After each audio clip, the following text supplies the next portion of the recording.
opinions. Then of course there's a decision which is the azam, to make maybe that will inform us of the formulation of public policies. Maybe you can comment on that. Thank you. So, thank you. Very, very nice comments. So as for I think my voice is high enough, it's their voices. As for the question of aqidah, again, to me, when we're talking about policy,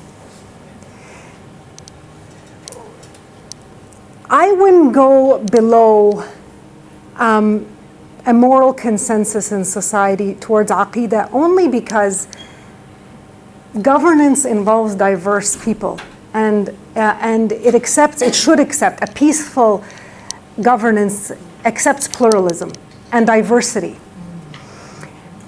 Morality gives us a unit at which, or in the Quran, Quranic morality basically tells us that we all share a common morality.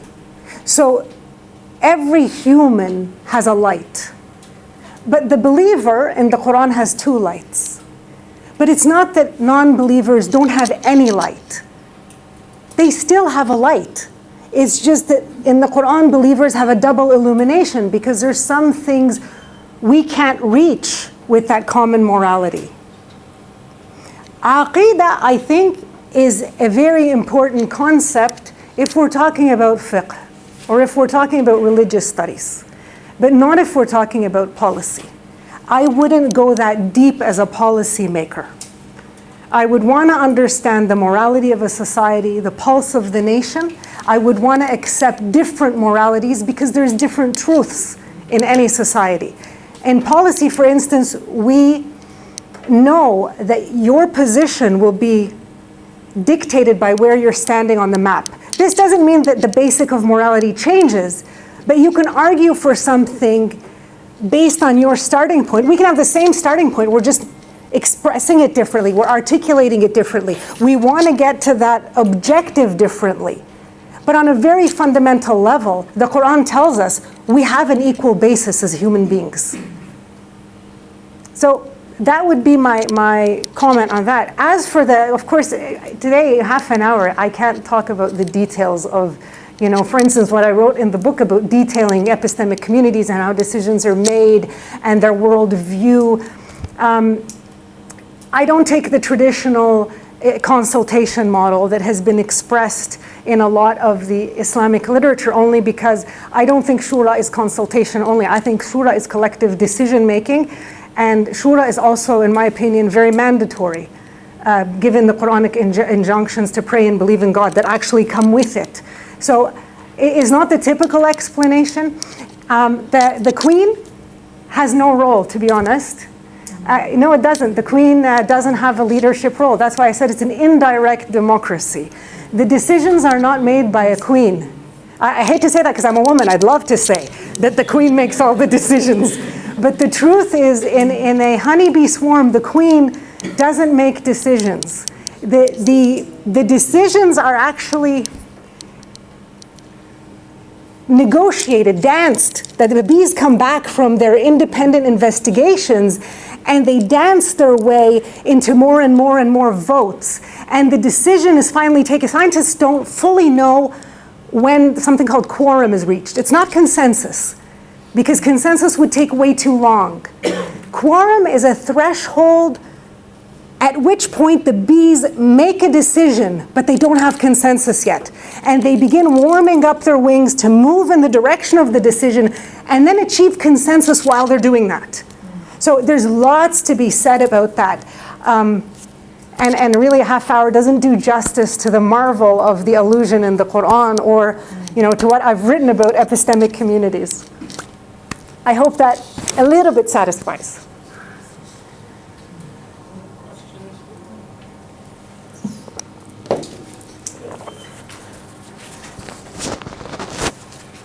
Wa alaikum assalam wa rahmatullahi wa barakatuh. My name is Abdelgafar, your father. My respect.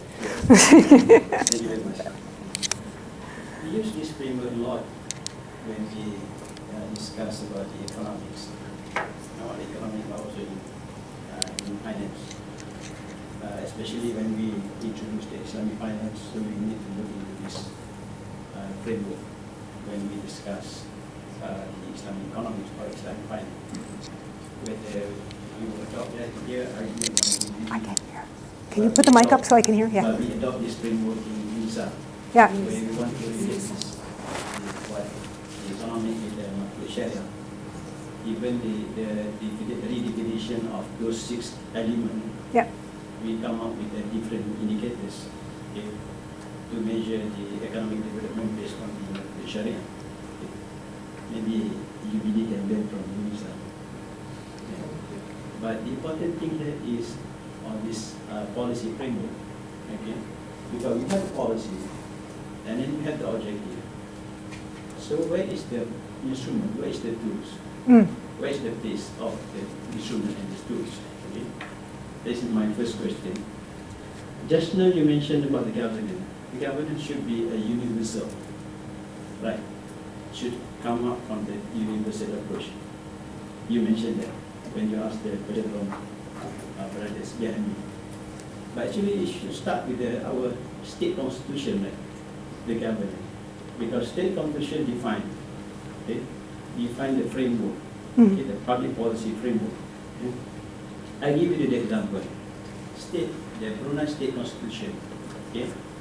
What is the definition of public money? Okay? Public money include all the other public money, but exclude the zakat, wakaf, and also Islamic religious revenue. Okay? So meaning that you have the instrument. Yep. Okay? But the government is also should be linked with the state constitution or the law. Yeah. Okay? So this is my second observation of that. Constitution. And the third one is because when you're talking about the objective, so you should look into the mafsadah element and also the maslahah. Okay. Where is that? These 2 terms. Yes. Whether that can be decided by the Shura. Okay. The Shura play a very important role in determining the mafsadah and also the maslahah. Yes. Excellent. So I'll start with the last one because that would be right here. You see, this is why I did these dotted lines here, because I said that is subject to Shura. And here, in establishing the objectives of policy and the specific criteria for a specific policy issue, there is also Shura, and this is where the discussion of maslaha and mafsada and the durr comes in and the nafa comes in. This is where that debate comes in. It's the leadership with their advisory council. It's not all shown on this. It's not a system of governance. It's just a very simplified version. And as I say, it's developing. But that's where I would see that. I mean, this is not, again, going back to the idea of Shura, this is in the end not an authoritarian system. It's one that depends on many minds to come up with the best interest of the public. So that is where, when we're thinking of a policy problem, when we're faced with a policy problem, a public problem, or an opportunity we want to take advantage of, this is where that discussion comes in. You know, what is beneficial? What is harmful? Again, as I said, in the ethical boundaries, where are we drawing the boundaries? Who are we including? How are we defining the ummah? Are we defining the ummah as, you know, those people within our nation? Are we defining the ummah as the people in a specific community? Are we defining it as the global ummah?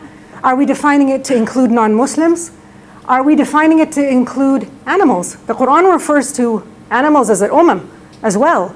So this is where that discussion would come in, and that's the flavor of government that exists. You know, how caring are they? How comprehensive do they want to be? How innovative? We're in the Center for Innovation right now. How innovative do they want to be? What alternatives do they want to present to the world that are different from the conventional alternatives? As for the Constitution would figure here. It wouldn't figure here. The Constitution would figure just above. It would be nourished by the Quran and the Sunnah, but you'd still have to have this as your foundation. You can't create a constitution without having a specific morality. You can't. I mean, what are you going to put in the Constitution? You have to have a conception of what's going to be in it. What are you going to protect? what becomes a constitutional right, what becomes a constitutional provision, you have to start from somewhere. And that somewhere in this particular model at this point, you have to start with Quranic morality. You have to start there, and then the Constitution can be above that, and that can obviously inform the rest. As for the specific interests, they would have to be, instruments, they would have to be determined by the expert or epistemic community in cooperation and collaboration with interested stakeholders. So in collaboration with civil society, with the private sector, both nationally and internationally, that would have to be part of what instruments are we going to use? Are we going to use regulation? Are we going to use exhortation? What is going to be the most conducive instrument to achieve the alternate or the option that we decide upon? And that's part of the policy that's going to be presented. That's part of the pragmatism of the process. So what will work and what won't work, and that depends on context. Depends on what will be successful and what won't be. So that goes into this process here, and also the concerned publics. I mean, again, these are probably going to be the two most knowledgeable, but again, there's people in the general public that will need a process. In Canada, for instance, there's a process of, consultation via the internet or things like this. In communities where people may not be electronically savvy or hooked up, you have town hall meetings, or you come here to UBD and you discuss an issue, and then somebody presents that opinion. So that comes in that part of the process. But like I said, I'm learning a lot from you today. I'm learning where I can improve. I'm learning where I could put more arrows and make this more complicated. Go ahead, yes. Can we ask maybe another question? Very quick. For example, the banking or financial transaction act, the akala is embedded in the act. For example, here is embedded in the act. Yes. Yeah, this is so meaning that, as you said, that the akala cannot be embedded in the act. I think that is a proof that akhlaq can be embedded in the act. Akhlaq can be embedded in the act just so that I don't believe in rigidity. I believe when we use the maqasid approach, we become responsive, not predetermined. So long as embedding the akhlaq within the act allows us to remain flexible in order to respond to our times and in order to be innovative, I don't have an issue with that. So that's an excellent point. This Shura from School of Economics. First, this is a good political framework for Islam and public policy in Islam.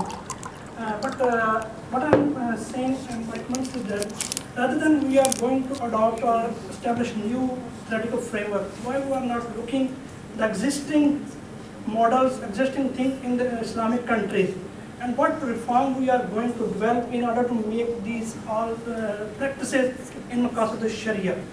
As for instance, I'm from Pakistan, and there are a number of clauses in our constitution which have contradicted with Maqasid Sharia and Islamic laws. Yes. Why we are not implementing or establish such kind of model which will give the reform to establish these clauses into Islamic laws? Thank you. Very nice.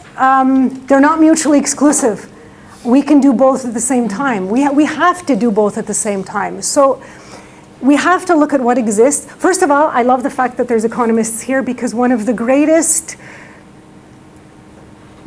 divergences so far between public policy in Islam and even siyasa sharia and conventional policy studies is that economics doesn't form the heart of it, right? And that is such an anomaly, because in Western studies, and I studied, my PhD's from Canada, a good portion of it is economics.